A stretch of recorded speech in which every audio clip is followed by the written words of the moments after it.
We're staying in our ground floor plan.dwg file. And as you can see, it's starting to take shape with all of our dimension annotation on the drawing. Now, we're going to take a look at some other dimensioning tools now that are all part of one AutoCAD command. And that command is called dimension, or dim. You just type DIM and press enter. And it's over here on the dimensions panel on the annotate tab on the ribbon. There it is there, the dimension command. It's also on the home tab on the annotation panel there. There's dimension there as well. I'm going to work from the annotate tab because then I've got control over all of my dimensioning tools there, as you can see.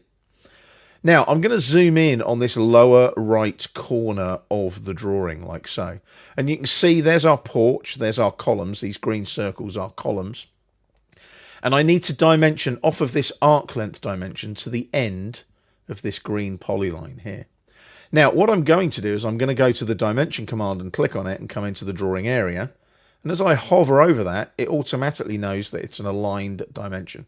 I just click, drag, line that in with that arrowhead on the arc length, job done. It's that quick and easy. With the column, I just hover over it. There's a radius there. I click, and then I place my radius like so. I can right click as well and specify what I want. Do I want an angular dimension? Well, if I go there to there and drag out, there's my 90 degrees.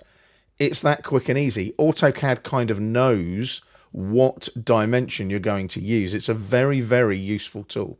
It's incredibly quick, incredibly easy to use, and just right click and specify what type of dimension you need. Now, I would suggest that you go off and investigate this particular command. It's only been in AutoCAD for a little while, but it is an incredibly useful command because basically you can use it to dimension everything. You don't need to worry about that drop down on the dimensions panel.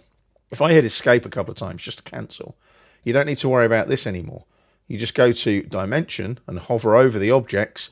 AutoCAD works out what the object is and goes, oh, you need this kind of dimension on this kind of object. And it's very, very clever. And I would suggest that you use it as much as you can and investigate how to use it and how it can make you more productive in your AutoCAD drawings.